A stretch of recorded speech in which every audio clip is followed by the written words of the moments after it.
Assalamualaikum, ketemu kembali kita di pembelajaran biologi.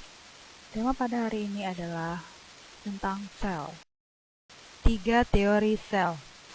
Sel sebagai unit struktural makhluk hidup, artinya sel adalah bagian terkecil penyusun tubuh makhluk hidup. Sel sebagai satuan atau unit fungsional makhluk hidup, artinya fungsi kehidupan seperti bernafas, makan, dan lain-lain terjadi di dalam sel. Sel sebagai unit hereditas, artinya sel berfungsi untuk menurunkan sifat dari induk kepada keturunannya, karena di dalam sel terdapat inti sel yang mengandung gen atau DNA. Perhatikan dengan seksama video berikut ini.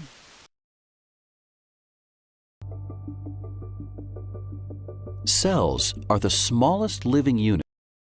Komponen kimiawi penyusun sel terdiri dari unsur makro, dan unsur mikro, senyawa, senyawa organik, dan senyawa anorganik. Berdasarkan ada atau tidaknya membran inti, sel dibedakan menjadi dua, yaitu sel prokariot dan eukariot. Prokariot artinya sel yang tidak memiliki membran inti, sehingga inti terlihat difus atau menyebar. Contohnya adalah bakteri dan archaebacteria. Sedangkan sel eukariot adalah sel yang memiliki membran inti.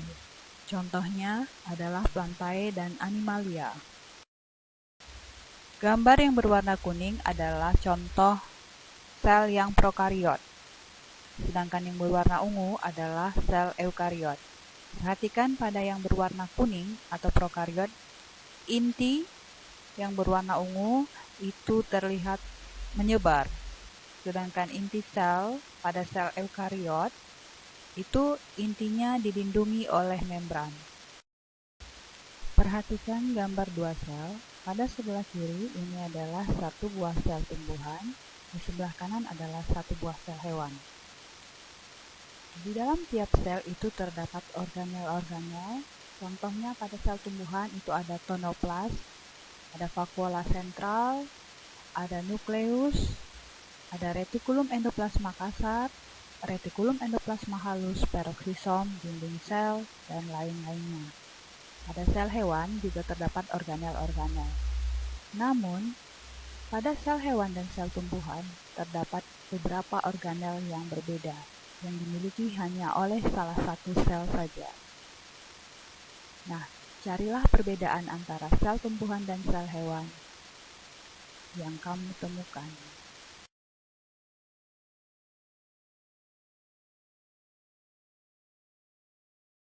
Organel-organel sel. Yang pertama, dinding sel hanya dimiliki oleh sel tumbuhan, berfungsi melindungi sel, mempertahankan bentuk sel. Vakuola, organel terbesar pada tumbuhan, tempat menyimpan bahan-bahan tertentu, contohnya minyak siri, kemudian amilum sebagai cadangan makanan tumbuhan. Yang ketiga, kloroplas. Kloroplas tempat berlangsungnya proses fotosintesis. Di dalam kloroplas terdapat klorofil dan bagian-bagian kloroplas seperti terlihat pada gambar. Membran plasma atau membran sel merupakan selaput yang melindungi sel yang bersifat semi-permeabel. Semi-permeabel artinya dapat melewatkan molekul-molekul tertentu seperti glukosa, asam amino, gliserol. Fungsi membran plasma. Yang pertama sebagai reseptor atau penerima rangsangan dari luar sel seperti rangsangan berupa hormon atau bahan-bahan kimia, maupun rangsangan yang berasal dari dalam sel. Yang kedua, melindungi isi sel agar tidak keluar. Yang ketiga, mengontrol zat yang keluar dan masuk. Yang keempat, sebagai tempat berlangsungnya kegiatan biokimia seperti reaksi oksidasi dan reaksi respirasi.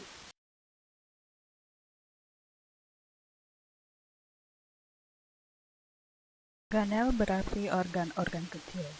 Adalah bagian khusus dari sel yang memiliki pekerjaan unik. Kita mulai dari inti sel, pusat kontrol sel. Inti atau nukleus mengandung materi DNA atau genetik. DNA memerintah segala kegiatan yang akan sel lakukan dan bagaimana caranya akan melakukannya. Di dalam nukleus juga terdapat kromatin.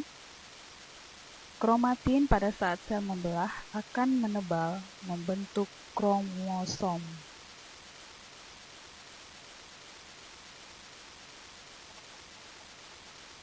Inti juga mengandung nukleolus atau anak inti.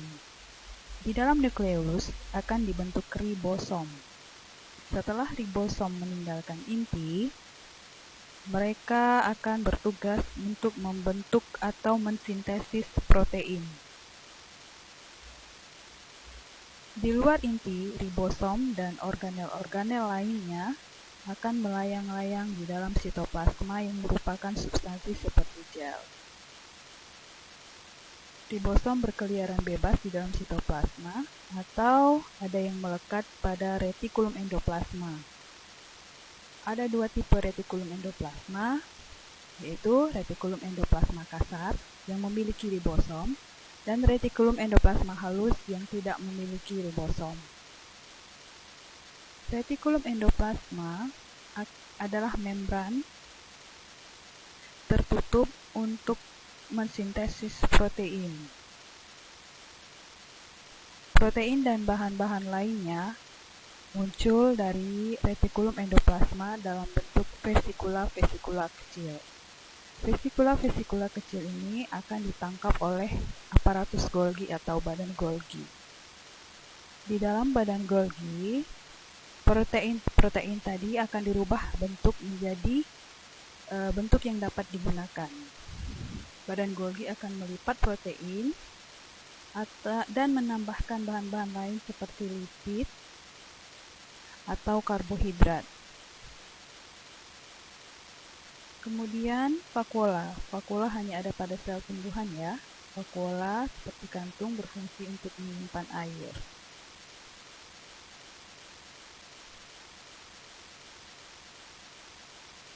Kita kembali ke sel hewan. Di sini ada organel yang bernama lisosom. Lisosom adalah pengumpul sampah dan untuk menguraikan bagian sel-sel yang rusak. Lisosom mengandung enzim pemecah yang disebut dengan lisozim.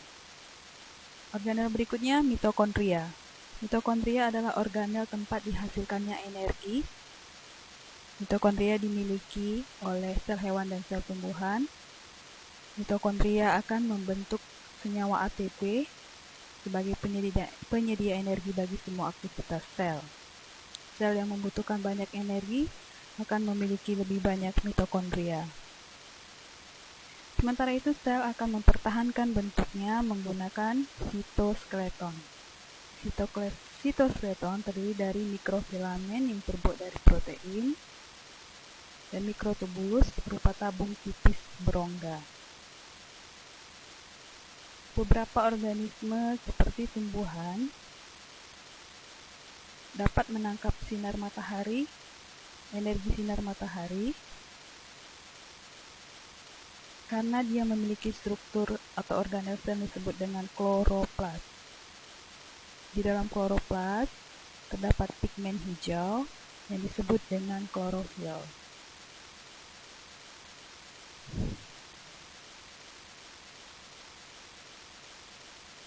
Kemudian dinding sel sudah kita bahas ya. Sel hewan itu tidak memiliki dinding sel. Struktur-struktur unik lainnya yang terdapat di dalam sel, antara lain yang pertama pada sistem pernafasan manusia itu terdapat organel yang namanya silia. Silia yang dapat bergerak seperti gelombang untuk mendorong partikel-partikel yang masuk dan mendorongnya keluar pada saat kita batuk. Struktur lainnya adalah flagella yang hanya dimiliki oleh sel bakteri sebagai alat gerak. Satu-satunya sel manusia yang memiliki struktur flagella adalah sel sperm.